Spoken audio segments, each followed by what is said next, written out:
Welcome back to the English Hub, everyone. It's great to be back here with all of you. It's a gorgeous, well, sort of gorgeous morning here in Los Angeles. Oh, I'd say it's more than sort of gorgeous, David. It's a beautiful autumn day. The air is crisp and the sun is shining. What's not to love? What's not to love? I'll tell you what's not to love, Jess. The I-405 at 8 a.m. Oh, here we go. Don't tell me you were stuck in traffic again. Stuck? That's a generous word. I was a permanent stationary fixture on the 405. I think a squirrel passed me on foot. I had a full-on conversation with the person in the car next to me. We talked about their vacation, their kids, their dog. It was great, actually. I think we're friends now. Only you, David, only you could make a new friend while being absolutely miserable. I wasn't miserable, just stationary. It gives you a lot of time to think. And my thought process this morning was just how much I envy your morning commute. And why is that? Oh, you know why. You're living the dream, Jess. The bus.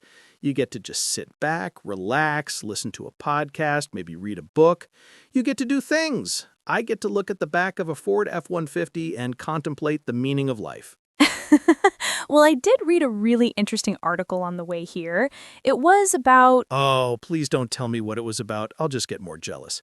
I was busy playing I Spy with the billboards. I think I'm the world's best at it now. So yeah, your bus ride, your perfect, glorious bus ride, how was it? It was lovely. Thank you for asking. The sun was just starting to warm up the city, and the streets were quiet. Well, as quiet as LA gets. I had my headphones on and just enjoyed the ride. Headphones? What were you listening to? Was it the English Hub? You wish. No, I was listening to a new podcast about urban gardening. Gardening? On a bus? Jess, that's just a level of calm I can't comprehend. I need a little more chaos in my life. You know, like an F-150 in my face. I suppose so. But honestly, it's a great way to start the day. It helps me prepare for my classes at the university. You know, get my thoughts in order. Unlike some people who have their thoughts scattered all over the freeway. My thoughts are not scattered. They're just strategically placed in different lanes, you know?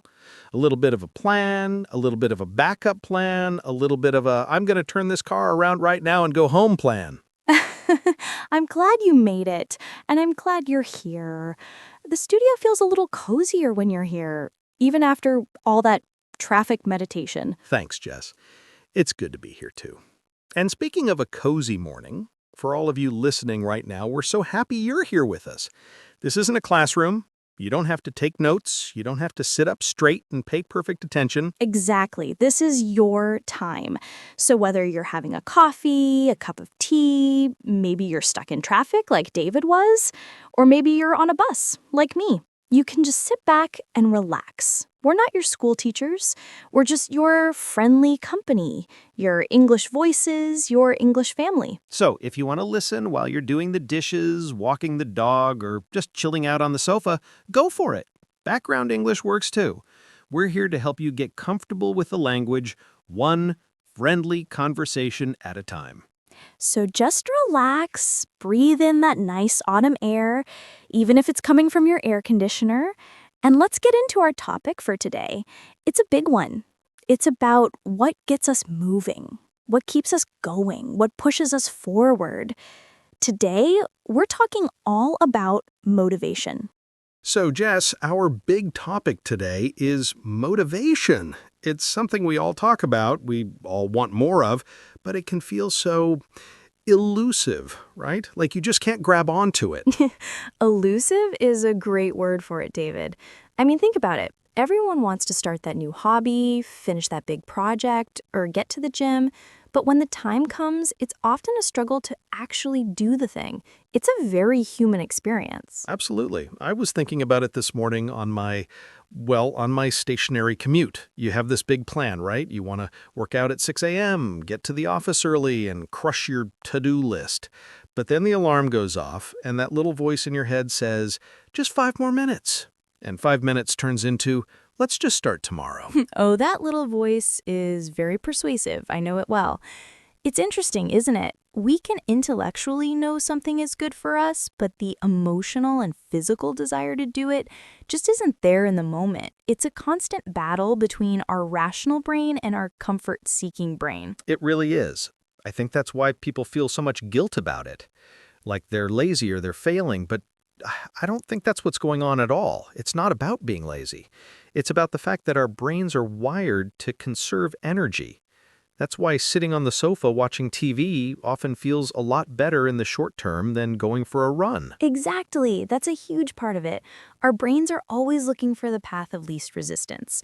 Back in our cave-dwelling days, that was a good thing. Conserving energy meant you'd survive. Now, it means you just binge-watch another show instead of learning a new skill. So the very thing that kept our ancestors alive is now the thing that makes us feel like we're procrastinating. That's a great way to put it.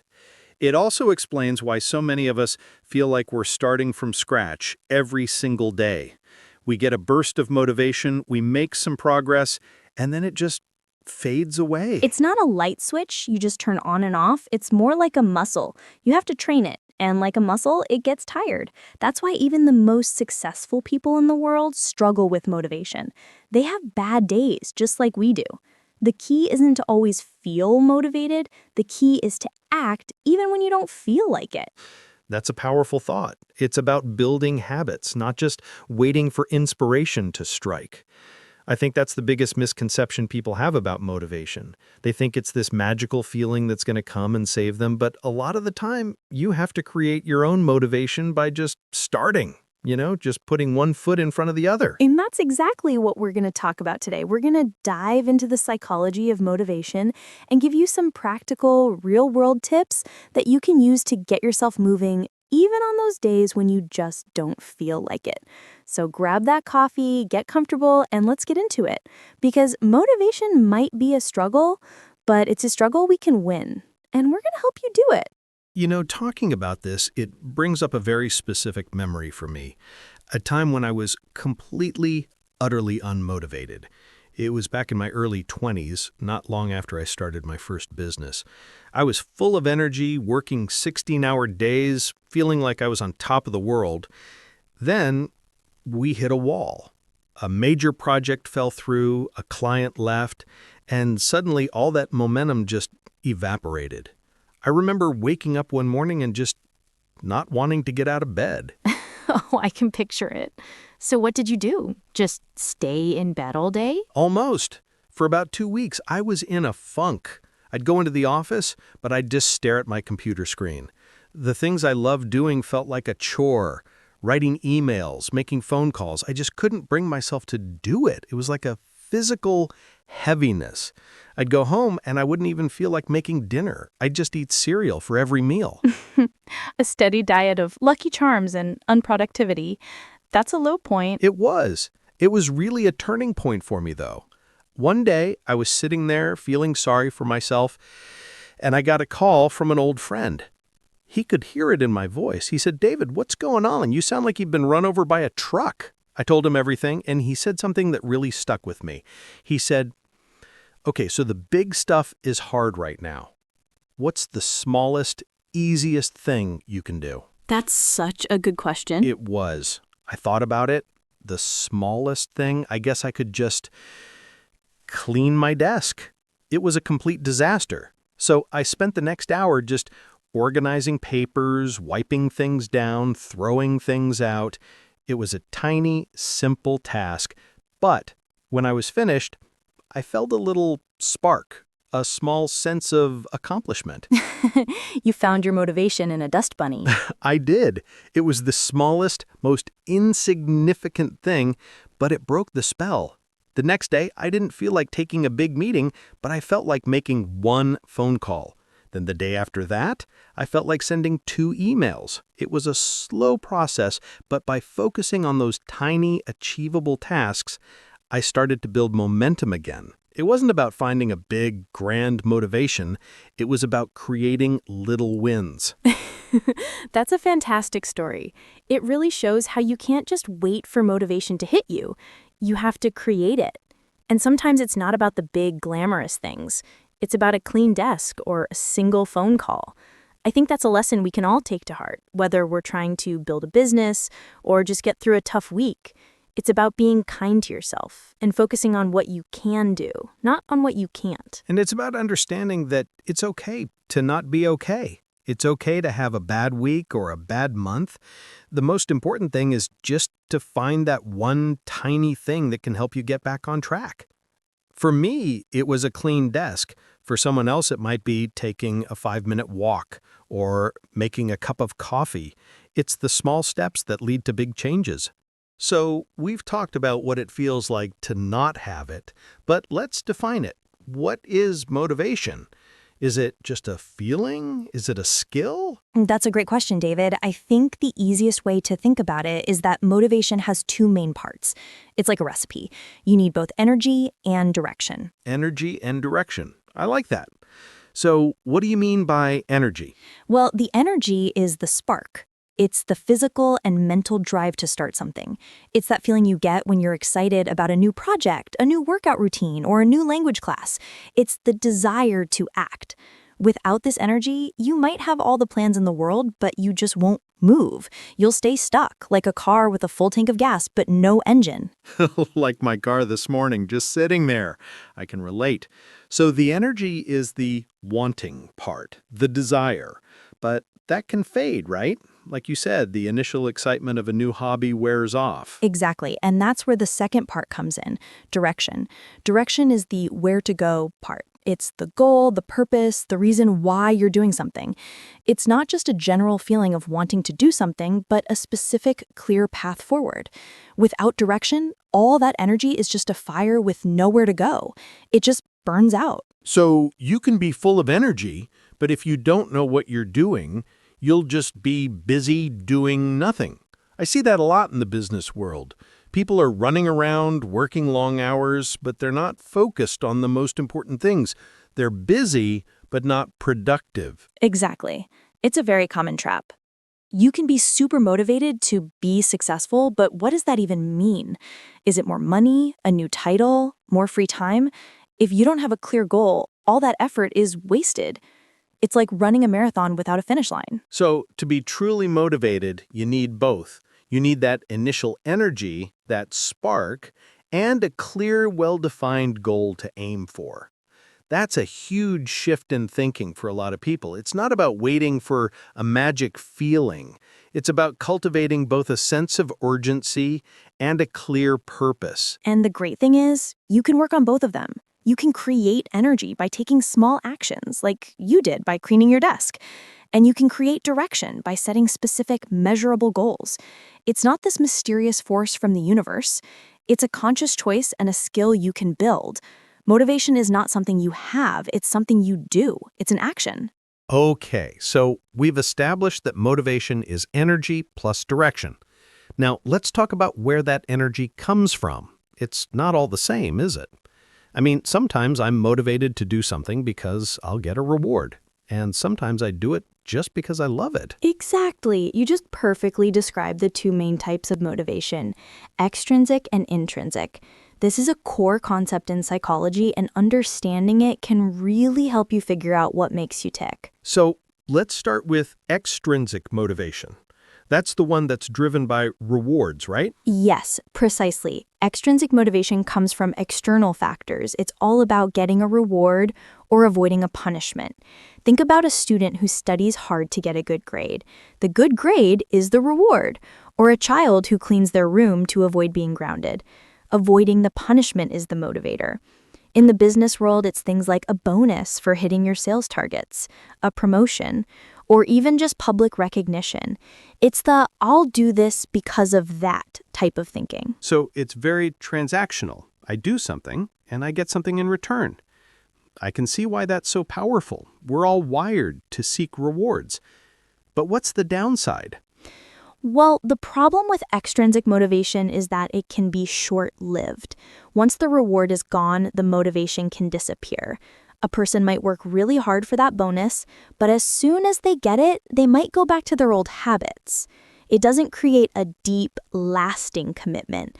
And sometimes, if the reward is too big, it can actually make a task feel less enjoyable. That's really interesting. So if I start paying myself to go to the gym, I might eventually stop enjoying the act of working out itself? Yes, that's a classic example. The reward can overshadow the activity. It turns something that could be fun or fulfilling into just a means to an end. This is especially true for creative tasks. If you start painting just to sell your work, you might lose the joy of painting itself. So then, what about intrinsic motivation? It sounds like it's the more powerful, long-term kind. It absolutely is. Intrinsic motivation comes from within. It's the desire to do something for its own sake, because you find it interesting, enjoyable, or personally fulfilling. There's no external reward. The activity is the reward.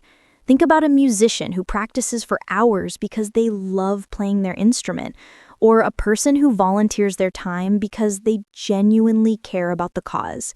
The motivation comes from a place of passion and personal satisfaction. I can see that. That's why people spend their weekends hiking or learning a new language, even when no one is forcing them to. It's just for the pure joy of it. Exactly. And because the motivation is internal, it's much more sustainable. It doesn't fade away once a prize is given. It's fueled by curiosity, a sense of purpose, or a desire for mastery. When you're intrinsically motivated, you're more engaged, you learn faster, and you're more likely to stick with something for the long haul. So the goal is to find a way to tap into that intrinsic motivation more often. Yes, that's the key. While extrinsic rewards have their place, relying on them too much can be a trap. The most effective way to stay motivated is to find the intrinsic value in what you're doing. It's about connecting a task to your personal values, your sense of purpose, or your natural curiosity. It's not about forcing yourself to do something, it's about finding the part of the task that you actually love. Okay, Jess, we've talked about energy and direction, and we've explored the two types of motivation. So let's tie this all back to a really practical tool, goals. How do goals act as fuel for motivation? That's a perfect way to put it. Goals are the engine's fuel. Without them, all that potential energy, that passion you feel, just goes nowhere. Think about it this way. When you feel motivated to do something, it's not just a general feeling. You're motivated to do a specific thing. You're motivated to finish a book, run a marathon, or build a company. A goal gives your motivation a target. So it's not enough to say, I want to be a better English speaker. You need to say, I want to be able to have a 10-minute conversation in English with a native speaker by the end of the year. Is that what we're talking about? Exactly. That's the difference between a wish and a goal. A wish is vague, and it's hard to get fired up about something you can't measure. A goal is specific and measurable. It gives you a clear finish line to run toward. When you have a clear goal, your brain knows what to focus on.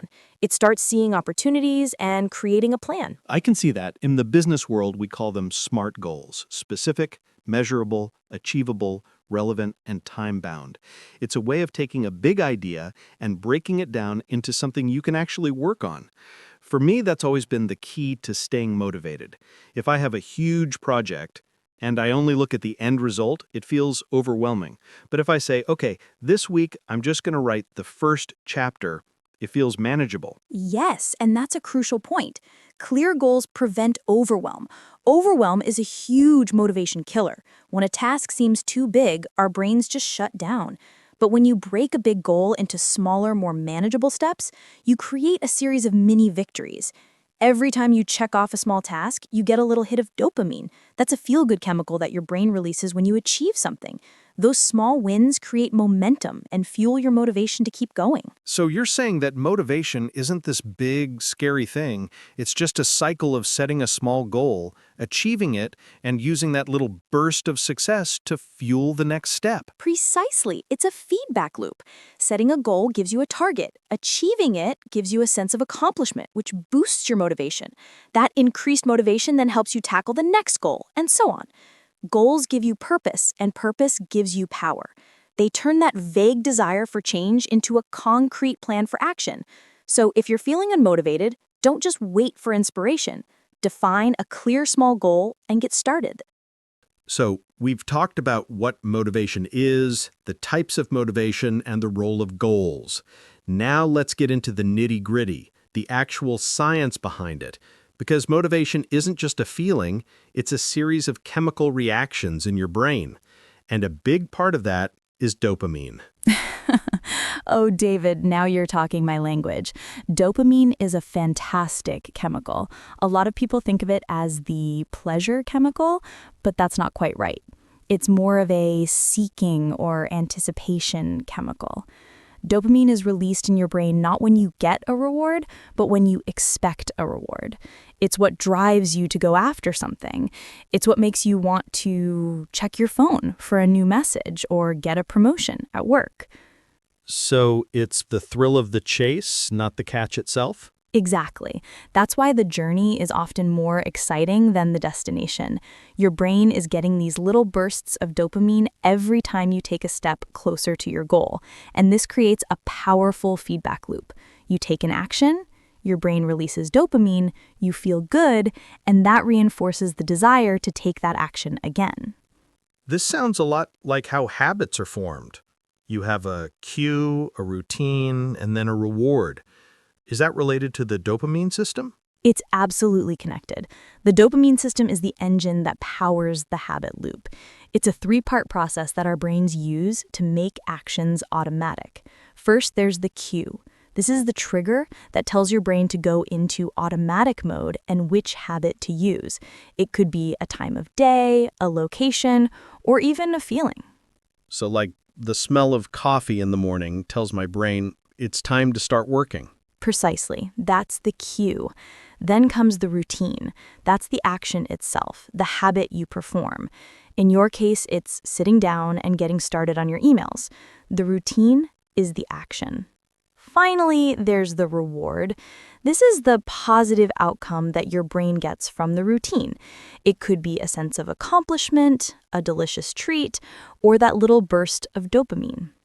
The brain uses that reward to decide if this specific loop is worth remembering for the future.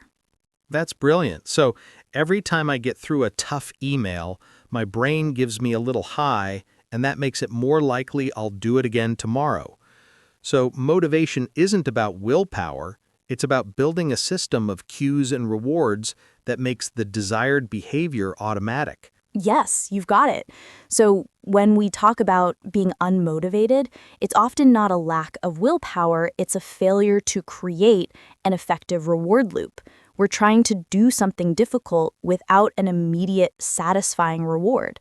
The science says that to stay motivated, you need to create your own positive feedback. Break a task down into small pieces and celebrate each little win.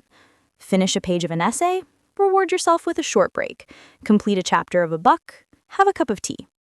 These small rewards create a little dopamine hit and strengthen the habit, making it easier to do next time. Okay, we've covered a lot.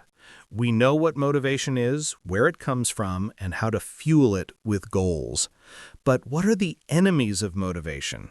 What are the things that sabotage us, even when we have the best intentions?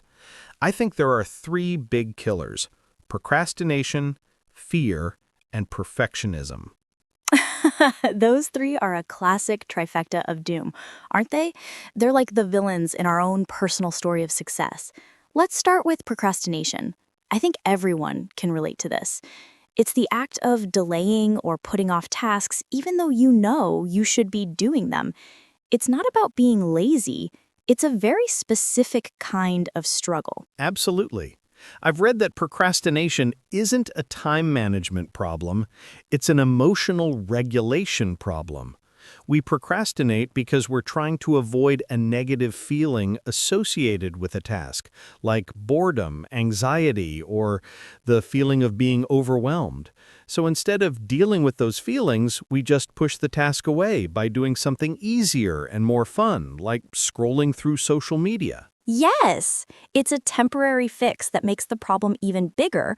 The short-term relief you get from procrastinating is quickly replaced by guilt and stress. So the key to fighting it isn't to beat yourself up about it, but to tackle the feeling that's causing it. break the task down into smaller, less intimidating pieces and get started on just one. The second big killer is fear. It's the fear of failure, the fear of success, or even the fear of what others will think. We're afraid to try something because we're afraid we'll mess it up, or we're afraid we'll succeed and then have to live up to a new standard. Fear is a powerful demotivator because it makes us want to retreat to our comfort zone. It's a natural human response. But the biggest successes in life often come from stepping outside of that comfort zone. The antidote to fear isn't to eliminate it entirely, that's impossible, but to learn to act in spite of it. You have to be willing to fail, to make mistakes, and to learn from them. The feeling of fear is just a signal that you're doing something important, something that matters. And finally, there's perfectionism. This one is a little sneaky. It sounds like a good thing, right? I'm a perfectionist. But in reality, it can be a huge roadblock. Oh, I know this one well. Perfectionism often leads to inaction. You get so caught up in making everything perfect that you never actually start. You spend hours planning, researching, and tweaking, but you never take the first step. Or you get halfway through and decide it's not good enough, and you just give up. It's the enemy of done. It's the idea that if you can't do it perfectly, you shouldn't do it at all. But done is better than perfect. Progress is what matters, not an ideal, flawless outcome. You have to be okay with a messy first draft, an imperfect workout, or a less than perfect project. The goal is to move forward, not to achieve some impossible standard. So if you're feeling unmotivated, it's worth asking yourself, am I procrastinating? Am I afraid? Or am I paralyzed by the need for perfection? Naming the problem is the first step to solving it. So, David, we've talked about all the big reasons motivation can fail us, but I think the biggest trap of all is something we're all guilty of. It's the idea that we have to wait for inspiration. We tell ourselves, I'll start my project when I feel inspired, or I'll write that email when the words just come to me. It's this fantasy that a brilliant idea or a burst of energy is going to just drop into our laps out of nowhere. Oh, the mythical muse. I know her well. I used to spend hours just sitting at my desk, staring at a blank page, waiting for the perfect words to appear. I'd tell myself, I can't write this business plan now. I'm not feeling creative. And then an hour or two, or sometimes a whole day would go by, and I'd have nothing. The more I waited, the more frustrated I became. It's like waiting for the bus, but you don't know where the bus stop is. That's a great analogy. You're just standing there, getting colder, feeling more miserable. The truth is, that's not how it works. Inspiration is not a passive thing that you wait for. Inspiration is often a byproduct of action. It's something that happens while you are in the middle of doing the work. It's when you're writing that first sentence and suddenly the second and third sentences just flow. So, the famous writers who talk about having a spark of genius are maybe just talking about the feeling that comes from getting into a good creative rhythm? Precisely. The spark often comes from the friction of doing the work.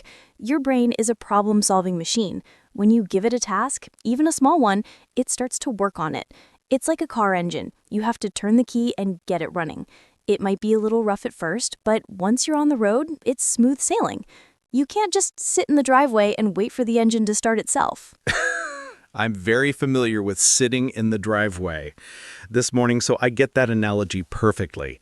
In business, we have a saying, don't get it right, get it started. It's about taking imperfect action. You can refine a bad plan, but you can't refine a blank page. The most successful entrepreneurs I know don't have some special source of inspiration.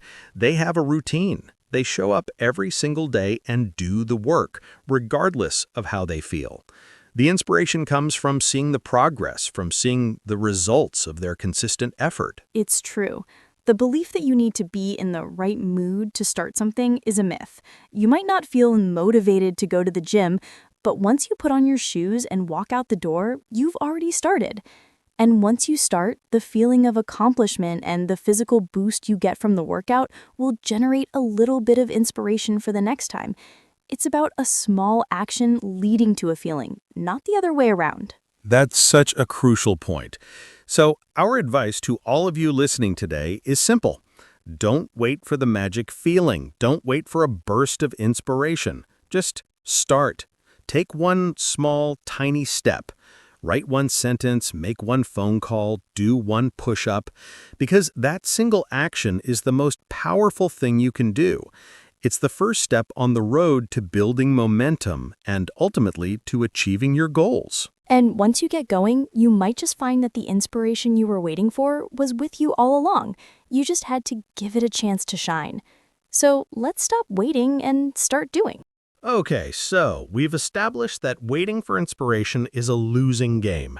The big question then is, what do you do instead?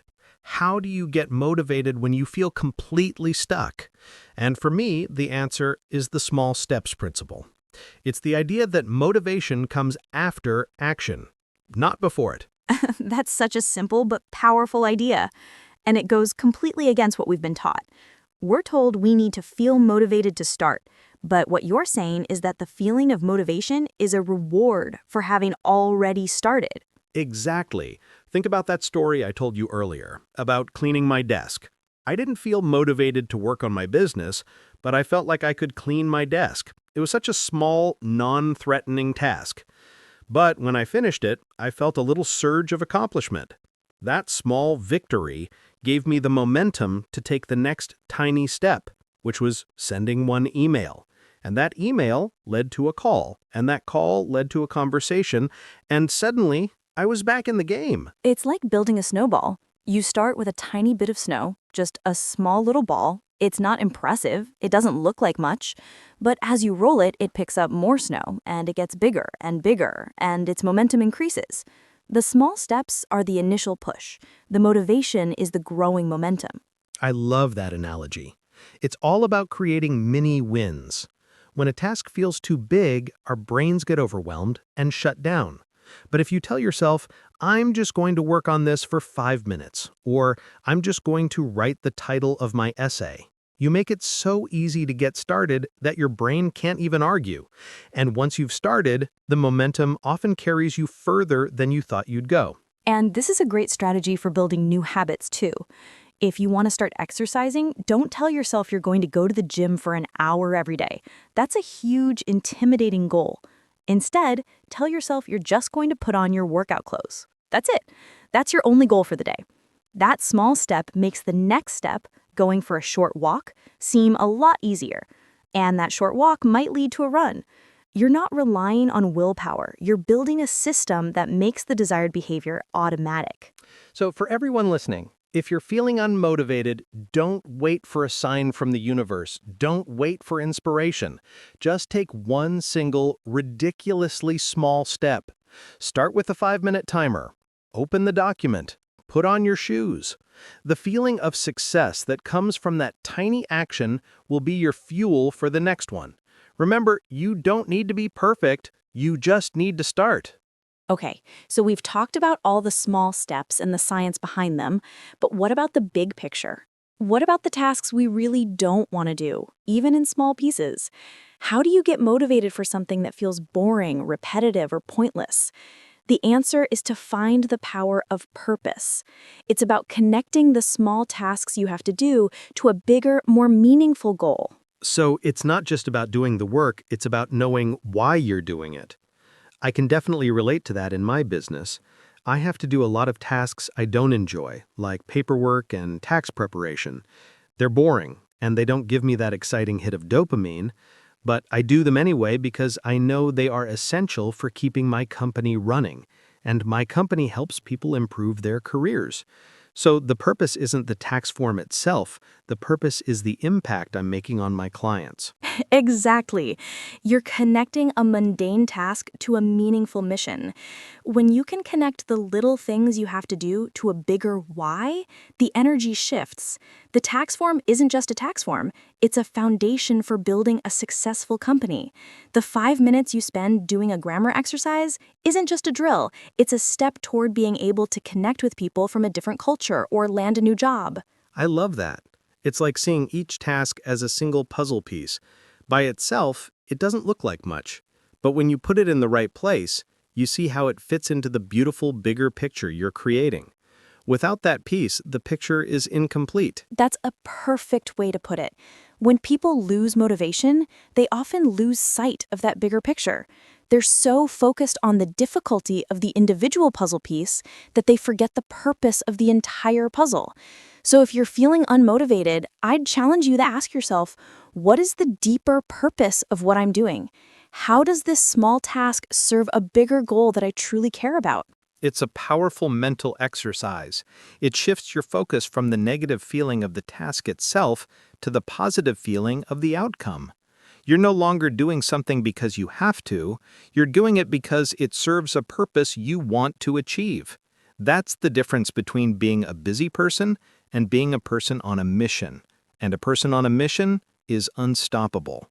So we've talked a lot about what's going on inside our heads when it comes to motivation, but what about the world around us? Our environment plays a massive role in our ability to get things done, and I think it's often overlooked. Everything from the people we surround ourselves with to the physical space we're in can either fuel our drive or completely kill it. Oh, that's so true. I've always noticed that when I'm in a cluttered, messy office, my brain feels cluttered and messy too. I can't focus. It's like my physical space is a direct reflection of my mental state. And it works the other way too. When my desk is clean and organized, I feel like I can tackle anything. Exactly. Our brains are constantly taking cues from our surroundings. A tidy, well-lit space can signal to your brain that it's time to focus and be productive. A comfortable but messy couch, on the other hand, is a clear cue for relaxation and rest.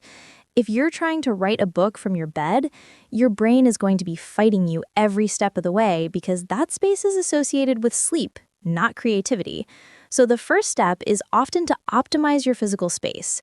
Create a dedicated, comfortable, and clutter-free area for the tasks you need to do. That makes a lot of sense. But what about the people? The social environment. I've definitely felt the effects of this.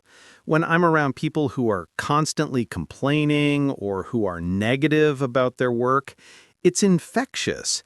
Their lack of motivation seems to rub off on me. But when I'm with a team that's energetic and excited about a project, I feel a buzz.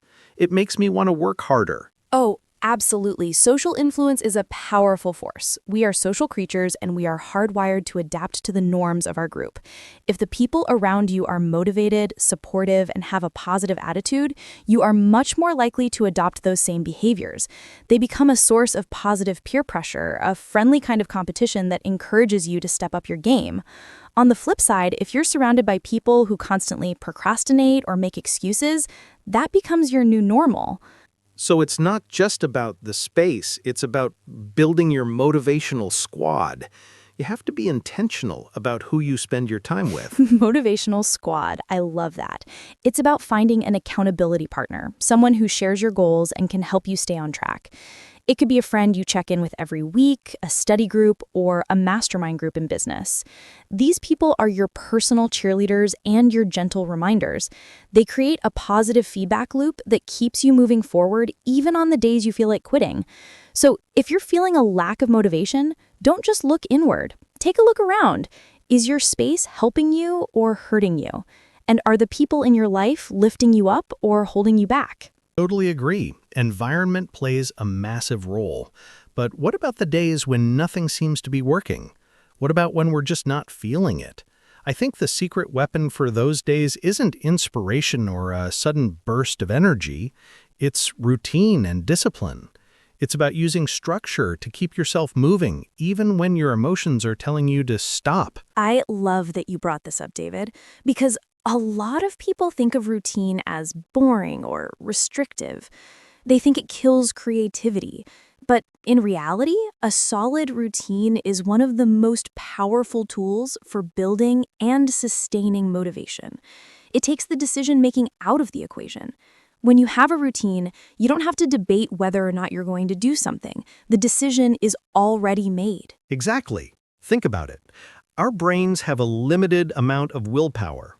Every day we make hundreds of small decisions. Should I work out? What should I eat for breakfast? What should I work on first? Each of those decisions uses up a little bit of our mental energy. A strong routine reduces that mental fatigue. When you have a set time and place for a task, you eliminate the internal debate. You just do it. It's not a question of if, it's a question of when. And that's so freeing. It's like having a co-pilot for your day. You're not relying on your feelings, you're relying on a system. It's the difference between trying to find the motivation to run and just having a plan to run every morning at 6 a.m. The action becomes automatic. This is why so many highly successful people have incredibly rigid routines. They use that structure to make sure they are consistently working on the things that matter most. It's true. They don't have to waste time and energy debating whether to start their day with their most important task. They just do it. They've built a habit, and that habit does the heavy lifting for them. When you build a solid routine, you're not fighting your natural instincts to conserve energy. You're leveraging them to your advantage. You're using the power of discipline to create the motivation you need. So if you're feeling a little lost and unmotivated, don't try to find a new trick. Just start building a routine. Pick a time and a place for the one thing you want to accomplish and do it every day, no matter how you feel, because discipline is the bridge between goals and accomplishment. Yes, the bridge. Very good, David. So we've talked about the big stuff, the goals, the purpose, and the routines. But what about the small daily moments? I think one of the most underrated tools for motivation is the simple act of celebrating small wins. It's not just about a big party at the end of a huge project, it's about acknowledging and rewarding yourself for every little step along the way. Oh, that's so true. In business, we're so focused on the final result, the big number or the finished product, we forget to celebrate the smaller milestones. But it's those small wins that keep us going. You know, when a client gives us a great review, or when we finish a particularly difficult email, it feels good. It's a little pat on the back. Exactly. And that good feeling is actually a crucial part of the scientific process we talked about earlier. It's the reward in the habit loop. When you complete a task and you acknowledge it, your brain gets a little hit of dopamine. That positive feeling reinforces the behavior and makes you more likely to do it again. So when you celebrate a small win, you're not just being nice to yourself, you're literally training your brain to be more motivated. So it's about creating your own positive feedback system. What are some ways we can do that? Well, it doesn't have to be anything big. It could be as simple as taking a 5-minute break after finishing a tough section of an essay. Or after you finish a workout, allowing yourself to have your favorite smoothie. The reward should be something you enjoy, but it should also be something that's directly connected to the task you just completed. That's a great point. The reward should be immediate and meaningful. For me, after a particularly draining day of meetings, I'll take a few minutes just to sit quietly with a cup of coffee and listen to a podcast. It's my way of saying, "Good job, you made it through." It's a small reward, but it makes me feel accomplished, and it gives me the energy to tackle the next task. And that's the whole point. Celebrating small wins builds momentum. When you recognize and appreciate the little pieces of progress you make, you create a powerful cycle of motivation. You're not waiting for a big, distant victory. You're giving yourself the fuel you need to keep going, one small win at a time. So, after you listen to this podcast, take a moment to celebrate. You just invested time in yourself, and that's a small win worth recognizing. Okay, Jess, that is clear, but what about when it feels like we just can't get out of our own way? What do you do when the small steps, the purpose, and the routines just aren't enough? I think the answer is to bring in an outside force, accountability. It's about sharing your goals with other people, making a commitment that's bigger than just a promise you make to yourself. Yes, the power of social pressure. It's an incredibly powerful motivator. We humans are wired to keep our word to others. It's one thing to tell yourself you'll go for a run every morning. It's a completely different thing to tell your friend you'll meet them for a run every morning. The fear of disappointing someone else often feels more real than the fear of disappointing yourself. It's so true. I have a client who struggled for months to finish a big report. It was always, tomorrow, next week. Then he told his business partner that he would have the first draft done by Friday. Guess what? He had the first draft done by Thursday. The only thing that changed was the audience.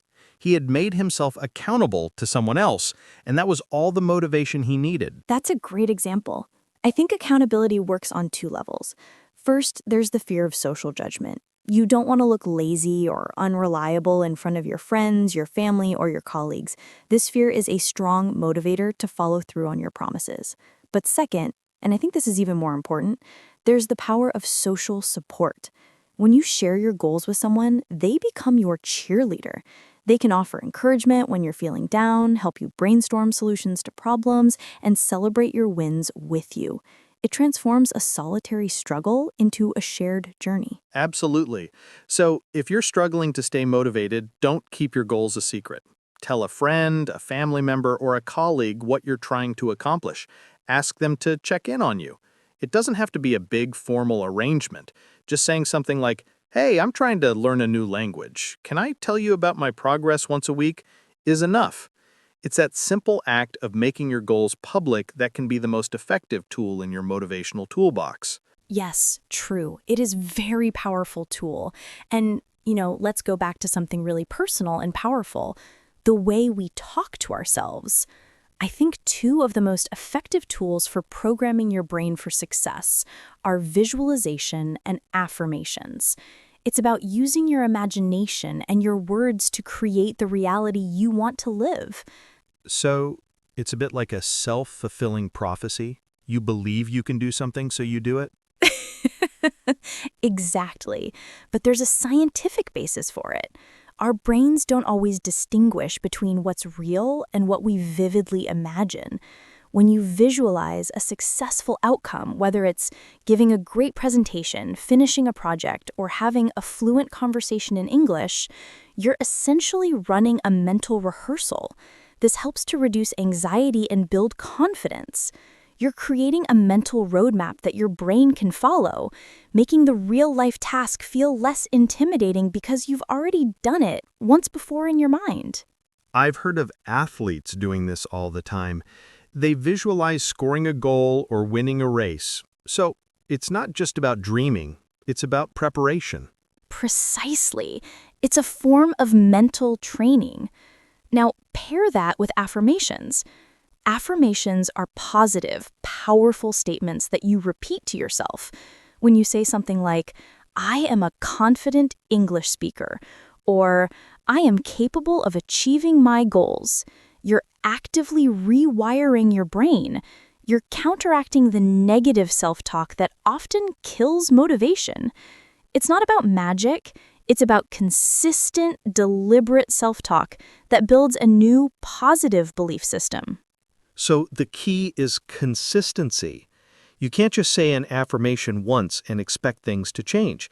You have to do it every day, making it a habit. It's like planting a seed. You have to water it regularly for it to grow. And I think it's important to make the affirmations personal and believable. It's more powerful to say, "I am making progress every day," than to say something generic like, "I am the best." That's an excellent point, David. Affirmations should be something you can genuinely connect with. So if you're feeling unmotivated, don't just wait for a breakthrough. Take a few minutes to close your eyes and visualize a successful outcome. See yourself doing the work, feeling good, and achieving your goal. And then choose one or two positive affirmations to repeat to yourself throughout the day. You're not just waiting for success. You're actively programming your brain for it. Programming your brain, I like it. And what about when life throws a curveball? What about the tough times, the personal struggles, or the moments when a global crisis makes everything feel uncertain? How do you keep moving when you're just trying to get through the day? I think this is where the deeper meaning of motivation comes into play. It's not about achieving some big goal. It's about resilience and finding a reason to keep going even when life is tough. Oh, that's the million-dollar question, isn't it? The truth is, during hard times, the fancy goals and the grand plans often lose their power.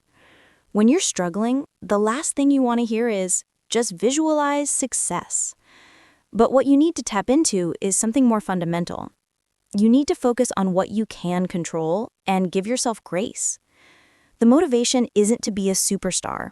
It's just to survive the day with your mental health intact. So it's about shifting the goalpost. Instead of trying to be the best, the goal might be just to do something. In the worst moments of my business struggles, I realized that my only goal for the day wasn't to secure a new client, it was just to answer all my emails. And the next day, it was just to make one phone call. The small steps principle becomes even more important during hard times. It's not about achieving, it's about maintaining. Exactly. And it's about acknowledging your feelings without letting them take over. It's okay to feel sad, overwhelmed, or anxious. Those feelings are natural, and they're a sign that you're going through something difficult. But you can acknowledge them and still choose to take a small positive action. The action doesn't have to feel good. You don't have to want to do it. You just have to do it. It's about building discipline in the face of despair. And I think in those moments, the power of purpose is what gets us through. It's not the grand public purpose, but the personal, internal one. It's about remembering why you're doing what you're doing. Maybe it's for your family or your friends or just for the simple fact that you promised yourself you would never give up. That deep-seated reason, that core value is the anchor that holds you steady when the waves of life are crashing all around you. So, when things are tough, don't try to find a big burst of energy. Instead, give yourself grace, focus on the small, controllable actions, and hold on to your deepest purpose. Deepest purpose. I like it. So we've talked a lot about the science and the principles behind motivation in hard times, but I think sometimes the most powerful thing isn't a theory, it's a story. We need to look at real people who faced incredible challenges and still found a way to keep going. Their resilience isn't just inspiring, it's a living blueprint for how we can overcome our own struggles. Absolutely. When I feel like giving up, I often think about the stories of people who had every reason to quit but didn't, like Nelson Mandela. He spent 27 years in prison, in a tiny cell, under harsh conditions, but instead of letting that break him, he used that time to study, to learn, and to prepare for the future. He emerged from prison with his purpose stronger than ever, and he became the leader of his country. His motivation wasn't about a quick win, it was about a long-term vision for his people. That's an incredible example. And it's not just about historical figures. Think about someone like J.K. Rowling. Before she became one of the most successful authors in the world, she was a single mother living on government assistance. She was struggling with depression, and she had a manuscript for Harry Potter that was rejected by 12 different publishers. 12! Most people would have given up after the first 3 rejections. But she believed in her story and her purpose, and she kept going. Her resilience wasn't about a sudden burst of motivation. It was about the daily discipline of sitting down and writing, even when the world was telling her to stop. Those stories really highlight the difference between fleeting inspiration and true resilience. It's not about being immune to pain or failure. It's about acknowledging it and choosing to move forward anyway. What about someone in the world of sports? I always think of Serena and Venus Williams. They grew up in Compton, a tough neighborhood, training on public tennis courts with cracked surfaces. They didn't have access to the best facilities or coaches, but they had a deep-seated purpose and an incredible work ethic. They had a vision, and their motivation came from within, from their unwavering belief in their purpose. Their story is a perfect example of what we've been talking about. Their environment didn't stop them. Their discipline and purpose drove them. So, for all of you listening, if you're facing a tough time, look at the stories of people who have been through similar struggles. Find a role model, read their story. Understand that their success wasn't about a magic moment. It was about showing up every single day, taking one small step at a time, and never losing sight of their deeper purpose. You have that same power within you. So we've talked a lot about finding motivation for the big, exciting stuff, but what about the day-to-day grind? What about the spreadsheets, the long reports, the grammar exercises, the tasks that are just plain boring? How do you stay motivated and productive when the work isn't inherently interesting? I think the key is to stop waiting for the task to become fun and start making it rewarding yourself. That's a huge point, David. A lot of the work we have to do, both in business and in school, isn't glamorous. It's repetitive and it can feel pointless. So if we're relying on intrinsic motivation, on the joy of the task itself, we're going to be stuck. The secret is to find or create an external reward. It's about leveraging extrinsic motivation to get you through the boring parts so you can get to the good stuff. One of the best ways to do this is to gamify your life. Turn the boring task into a game with rules and rewards. For example, when I have to do a lot of data entry, I'll set a timer for 25 minutes. My goal is to see how many entries I can complete perfectly in that time. When the timer goes off, I get a 5-minute break. This simple rule-based system turns a tedious task into a challenge. The reward isn't the data entry itself. The reward is the break and the feeling of winning the game. That's a brilliant strategy. It breaks the task into manageable chunks, and the timer creates a sense of urgency. Another way to do this is with a progress tracker. If you're studying for a big exam, don't just stare at the whole textbook. Create a list of chapters you need to read and check them off one by one.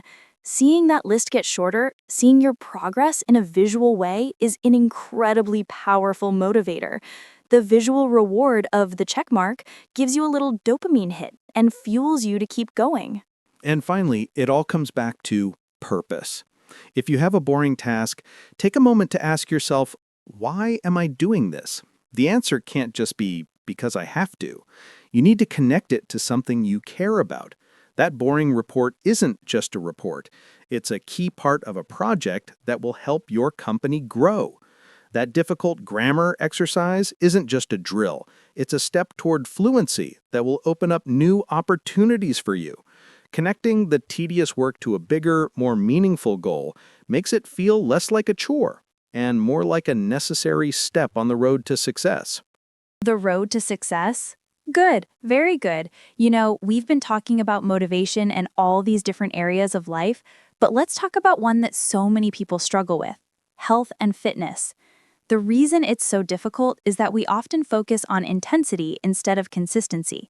We try to go from 0 to 100 overnight, and then we burn out. The key to lasting motivation in fitness isn't about crushing yourself in a workout. It's about building a consistent habit that you can stick with. That's so true. I've seen it 100 times in my life. Someone decides they're going to get in shape, so they go to the gym for 2 hours on Monday, they're so sore they can't move on Tuesday, and by Wednesday they've given up completely. They were so motivated by a big goal, I'm going to get a six-pack, that they forgot about the most important thing: showing up. Exactly. The most effective way to stay motivated in your fitness journey is to start with an incredibly small, manageable habit. Instead of a 1-hour gym session, commit to a 5-minute walk around the block. That's it, 5 minutes. It's so easy to do that your brain can't come up with a reason to procrastinate. Once you've done that 5-minute walk a few times, you can easily increase it to 10 and then to 15. You're building momentum and discipline, not relying on a sudden burst of motivation. I love that. It's about building a foundation of consistency. You're training your brain to see physical activity as a normal, non-threatening part of your day, not as a massive, overwhelming chore. And it creates that positive feedback loop we talked about. You do the small thing, you feel good about it, and you're more likely to do it again tomorrow. It makes the workout itself feel less intimidating. Another critical point is to shift your focus from how you look to how you feel. Most people start exercising because they want to lose weight or look a certain way. Those are important goals, but they're often a long way off. It's much more motivating to focus on the immediate rewards: the stress relief you feel after a workout, the energy boost you get from being active, or the better sleep you get at night. These are immediate, tangible benefits that keep you coming back even when the bigger goals feel far away. So the goal isn't just to be healthy, the goal is to feel better right now. That's a huge difference. So if you're struggling to find the motivation to be active, stop trying to be an athlete overnight. Just commit to being a little bit more active than you were yesterday. Focus on showing up consistently and let the results come naturally, because discipline and consistency will always beat intensity in the long run. Oh, yes, absolutely. And let's talk a little about the things we want to do. The passion projects, the creative endeavors, the hobbies we keep putting off. This is where the magic of intrinsic motivation really comes into play. It's about turning a vague idea into a concrete action and finding the joy in the process itself. So how do you do that? A lot of people have a great idea for a novel, a painting, or a song, but they never get past the daydreaming stage. They're waiting for that moment of inspiration, but we already know that doesn't work. So what's the first step? The first step is to redefine what finishing means. We often think of finishing as the big final product, the published book, the gallery show, the finished album. That's overwhelming. For a creative project, finishing should be something you can do today. The goal isn't to write a novel. The goal is to write a single page. The goal isn't to create a masterpiece. The goal is to draw a single line. This brings it back to the small steps principle, but with a creative twist. You're not just taking a small step, you're taking a step that feels satisfying and complete in itself. I love that. So the reward isn't the final product. The reward is the act of creating something, even if it's small. It's about finding satisfaction in the process. Exactly. And to make sure you actually do it, you have to treat your creative projects with the same discipline you would a business meeting. A lot of people say, I'll work on my painting when I have free time. But free time is a myth. It gets filled with other things. Instead, you need to schedule your passion. Block out 30 minutes in your calendar every day to work on your project. No distractions, no excuses. This routine creates a sacred space for your creativity, and it signals to your brain that this is a priority, not just a hobby. So you're not waiting for creativity to strike, you're showing up and inviting it in. By making it a regular part of your routine, you're creating the conditions for inspiration to appear. It's about turning a desire into an obligation, but in the best way possible. Well, David, we've covered a lot today. We've gone from morning commutes to the deepest science of the brain. But if there's one thing we want you to take away from this conversation, it's a simple formula. Motivation isn't a secret. It's a recipe. It's a combination of purpose, small steps, and consistency. That's a perfect summary, Jess. Purpose is your why, the big reason you're doing something. Small steps are the how, the tiny, manageable actions that get you started. And consistency is the engine, the discipline and routine that keep you going, even when the inspiration isn't there. You don't have to be perfect. You just have to show up. Exactly. So now it's your turn. We challenge you, our listeners, to take one small step today, right now. After you turn off this podcast, don't think about it. Just do it. Put on your running shoes. Open a new document. Write one sentence. Make one phone call. Just start. The rest will follow. So from all of us here at the English Hub, we want to give you a huge thank you for listening and being a part of our community. If you enjoyed this episode, please subscribe and leave us a review. You can also like and share it with your friends. Leave us your thoughts in the comments on our website. We love hearing what's on your mind. Thank you all so much for your time and attention today. Take care, everyone. See you on the English Hub. Bye.